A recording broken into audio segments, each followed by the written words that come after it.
It's there. So it's none of our business. It's none of our business. If they decide not to come, we'll continue. That's the way I see it. It's none of our business, their own internal problems. And they should not bring it to the floor of the house. The NPDP and the PDP will continue to play out in terms of even debates. You will see people pitching themselves differently. What will suffer will be governance.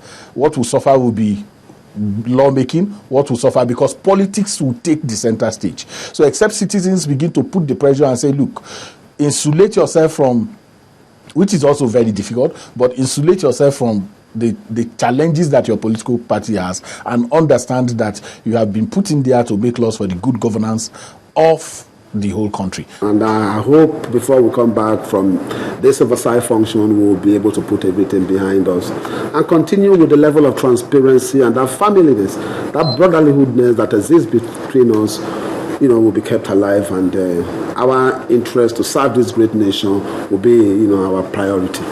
Now, it's clear that there are aggrieved members on both sides of the crisis in the House of Representatives, and until something crucial and critical is done to resolve the issue, one can say this may just be the beginning. Lanre Lasese, Channels Television News. To health issues.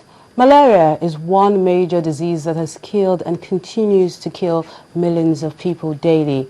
This has continued to generate a lot of concern for Nigeria and other countries around the world. About a month ago, the United States successfully came up with a malaria vaccine. Our focus on health today looks at what this breakthrough means for Nigeria.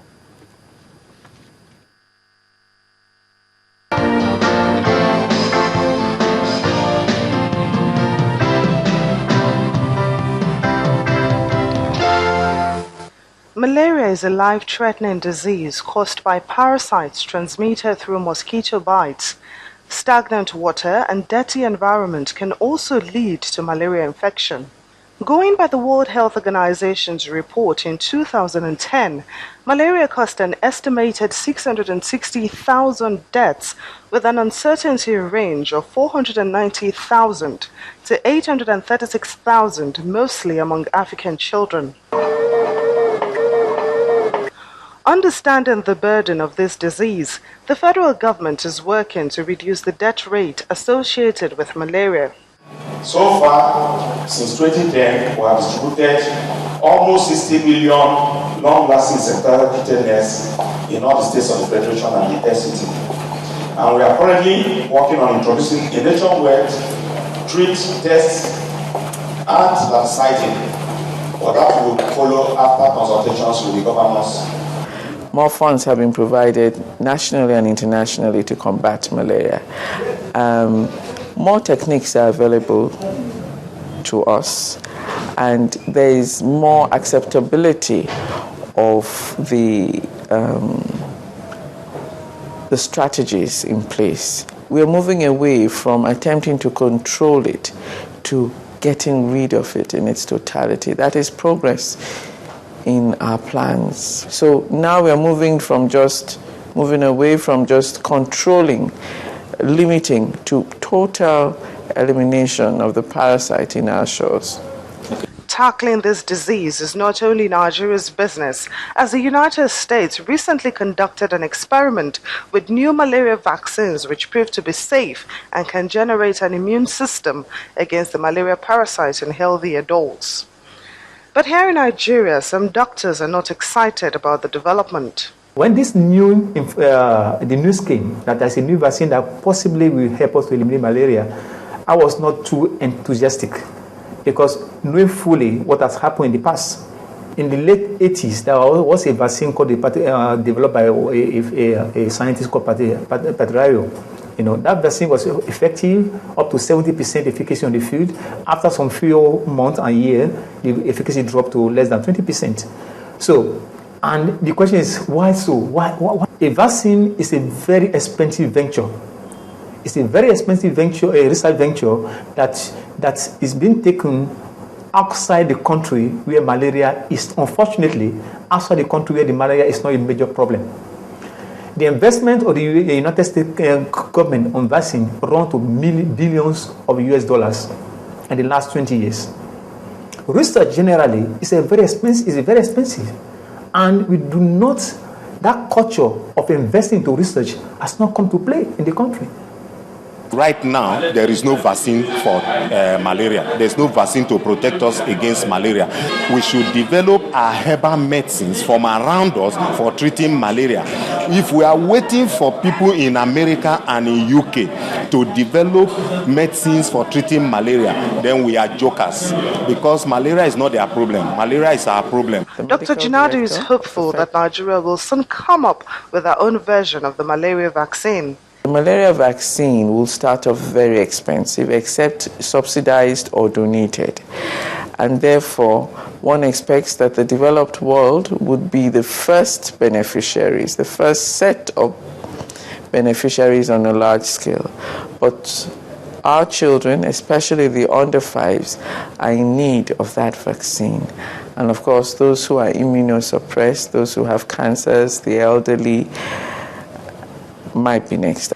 After all said and done, what remains important is that we keep our environment clean as much as possible so that we can avoid being infected by the parasite.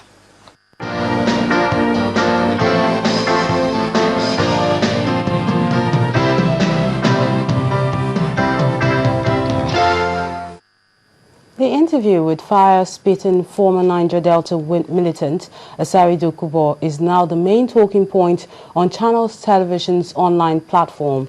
The newly commissioned social media-based program, The Beam, also made Channels Television's online activity a one-stop shop for social media updates.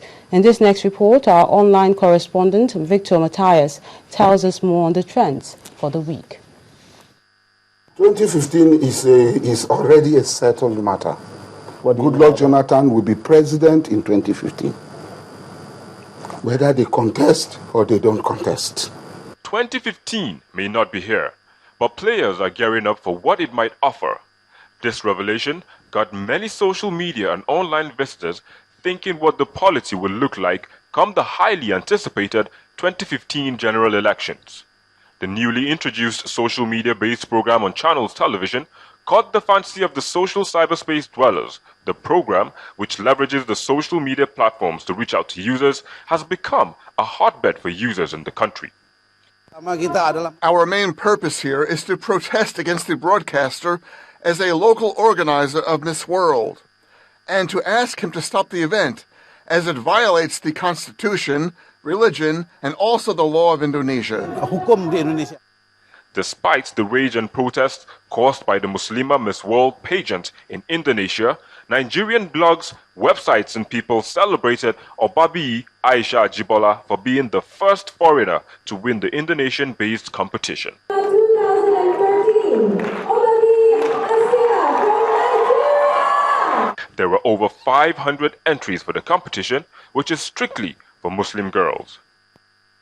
And on Monday evening, several Iranians gained access to their social media accounts without having to get round the government firewall, leading them to hope that authorities had relaxed the ban in place since anti-government protests in 2009, some of which were organized on social media.